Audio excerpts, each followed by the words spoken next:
We have made it to our next giant in jazz, Chapter 10, Miles Davis.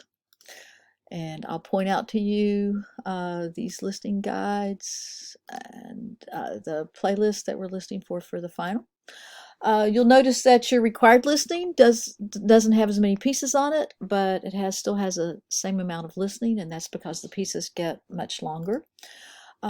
It's very helpful to understand Miles Davis by following his progress through different genres and styles through his recorded albums. And the one if you could listen to one thing, it would be this Kind of Blue album all the way through.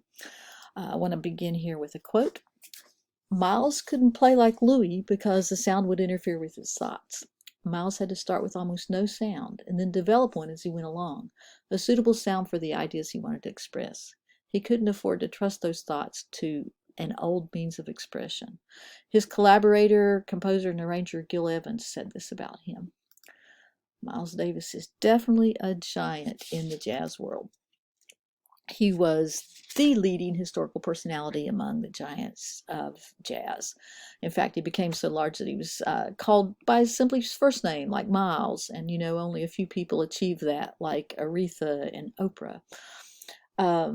Miles can be found at the inception of several stylistic periods. He was an innovative force in the evolution of jazz. His influence was constant over his entire career. He changed with stylistic periods, ushering in the new waves for several different genres: cool, modal, jazz rock fusion, free, and even a little bit of jazz pop. He also had a unique personality. He was very aloof. He had a penetrating intensity about him, and he was very confident, aesthetically confident.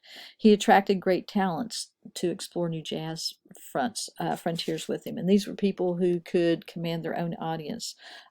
In other words, they might be the leading name on a marquee that was advertising a band. He developed a signature sound on the trumpet that was quite different from Louis Armstrong or Dizzy Gillespie, the two biggest trumpet players that had come before him.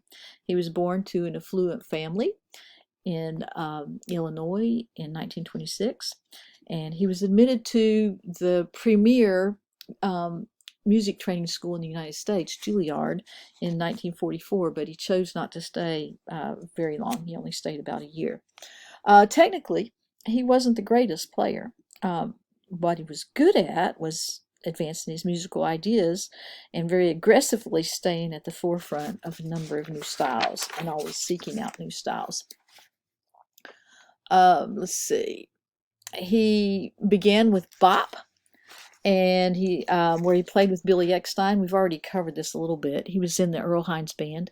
They were touring in 1944 in St. Louis, where he happened to be, and they had an unexpected absence, and this kid, Miles Davis, walks in, and they put him in the band. His main trumpet influence was Clark Terry. That was the direct hands-on influence.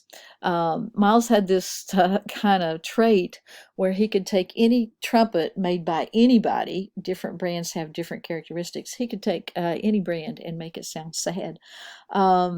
When he first started playing in groups, he couldn't play high, he couldn't play loud, or he couldn't play fast. But nevertheless, here was this 18-year-old playing with the great Charlie Parker. And during that time, he was just developing his strengths. He didn't cater to fans. He, in fact, didn't even care whether they liked his music or not. They could always buy one of the albums that they did like. And so he just continued to move on, and he never took to heart the criticism of that he left his fans behind in a style that they loved him in, and they didn't quite like the new one as much, the new style, whatever he was playing in at the time.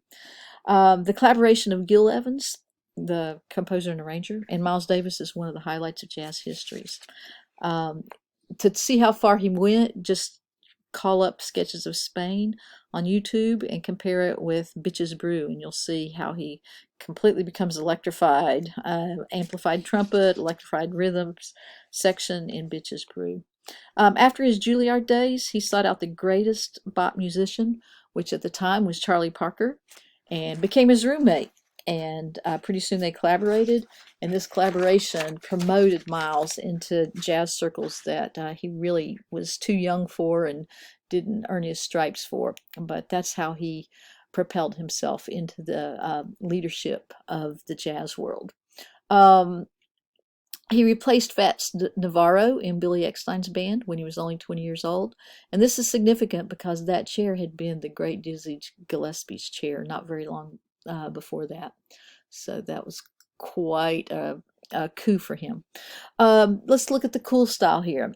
Davis left Billy Eckstine to play with Charlie Parker and to work with Gil Evans with this nonet. That also included Jerry Mulligan. You'll remember the nonet included 9 players, so it was a large chamber group. And Miles became the leader of that because he had connections and he could get gigs. So he got them a 2-week gig, and from that gig, they developed 12 sides. So after those 2 weeks, they were ready to lay down an album, and that album became the birth of the cool, which kicked off an entire new movement of the cool sound. So throughout his lifetime, this cool period is the one that he's connected most with. It seemed to capture his aloof persona, his disdain for the audience. It was all about the music. The audience didn't factor into it. In fact, when he was playing in front of audiences, oftentimes throughout his entire life, he would stand with his back to the audience as if they weren't even there. Okay, moving on. Let's look at small groups. So the hard bop style was beginning to define the East Coast sound, and Davis played with some of those. In fact, one of his recordings, Walkin', kind of captures that. And then he started forming small groups, and the first one that was really significant is the Classic Quintet. It was one of the most influential small ensembles in jazz.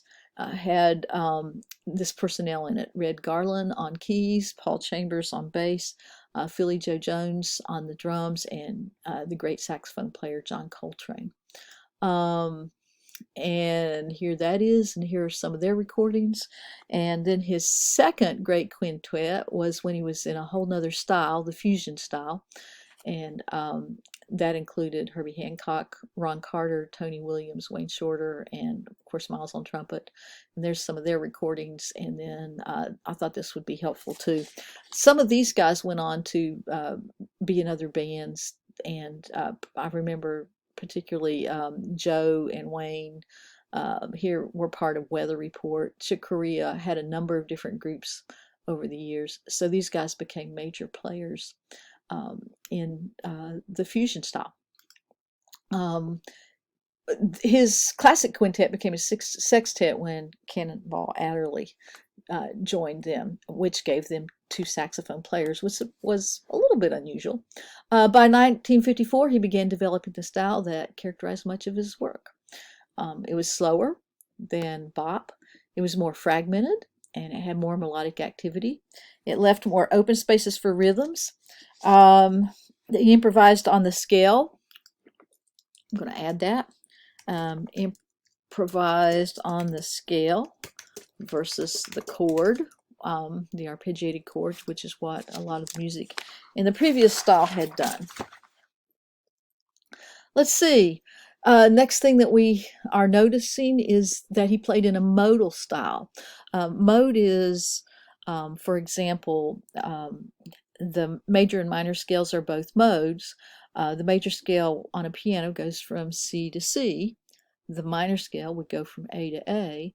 But then there are other systems that are called modes. And for example, D to D is the Dorian mode.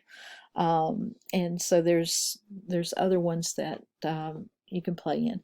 So when he began using and exploring these modes, he saw a lot of success, and he recorded a lot in this style. By 1958, he was using modes and slower moving harmonies. Milestones, one of his albums, is almost arrhythmical. Summertime incorporates fragmented and this plaintive style that became his trademark. Him playing in that style while his group accompanied with backup riffs. And some of the albums they recorded were Miles Ahead, Porgy and Bess, Sketches of Spain, and all of these explored colors. That's large group or the ensemble versus his solo kind of isolated voice out there, sounding sad. He incorporated a lot of world sounds too. Um, let's see here. So, if in 1959 he replaced a couple people in that classic quartet for some of this work. Bill Evans took over on the piano, and Jimmy Cobb took over on the drums, and they knocked out this album. That was a landmark. Kind of Blue. I myself have bought it probably in 3 different formats. Album, um, cassette tape, CD, um, and also MP3. So the particular tune that we're going to listen to is So What, but that album, if you can listen to one thing, that whole album is worth listening to because it was such a classic in the jazz world. Okay, in that piece, So What, the harmonies last a really long time, and the harmonies underneath them, they just don't change. I mean, they can go on for, you know, 24, 25 bars, and then when they change, they only go up a half step, and then they come right back down. So this almost frozen chord progression allows the players to be very introspective and moody and have little motives, this little motivic melodic style over top of it. Here's some other things to listen to in this modal style. And the next big thing was jazz or rock fusion, and this is when the second great quintet was formed. Wayne Shorter was the composer and saxophone there, Herbie Hancock on piano, Ron Carter on bass, Tony Williams on drum, Miles on the trumpet. Some of their recordings were Nefertito, In a Silent Way, and Bitches Brew is really in this category of rock fusion. And the rhythm section used electronic instruments and rock patterns. Okay. Bitches Brew actually won him a Grammy in 1970, and his popularity increased when that happened. I mean, he became known, the world over at that point. That album in particular also had folks that went on to be well-known names in the fusion style. Wayne Shorter and Joe Zawinul went on to be part of the Weather Report band, and Chick Corea had his own bands, was well known as a solo artist or a small group artist, and John McClellan, a guitarist, went on to be part of the Mahavishnu Orchestra. Also, he experimented with jazz or pop, or, sort of the jazz pop style. And wait a minute, that shouldn't say that. Should say this. There we go. He experimented also with commercial music, and the 1985 album You're Under Arrest is part of that. Let's see. And a career as dynamic as Miles, not all musical efforts carry the same weight in stylistic evolution. So this wasn't nearly as popular as his earlier styles, but nevertheless, he doesn't care. He continues experimenting while maintaining his unique identity. And that style remains, that plaintive, fragmented, isolated style that keeps him from underpinning. Legacy. He possessed a unique ability to do several things: sense new directions, assimilate the attributes of those new directions, of the new style, and popularize that new style.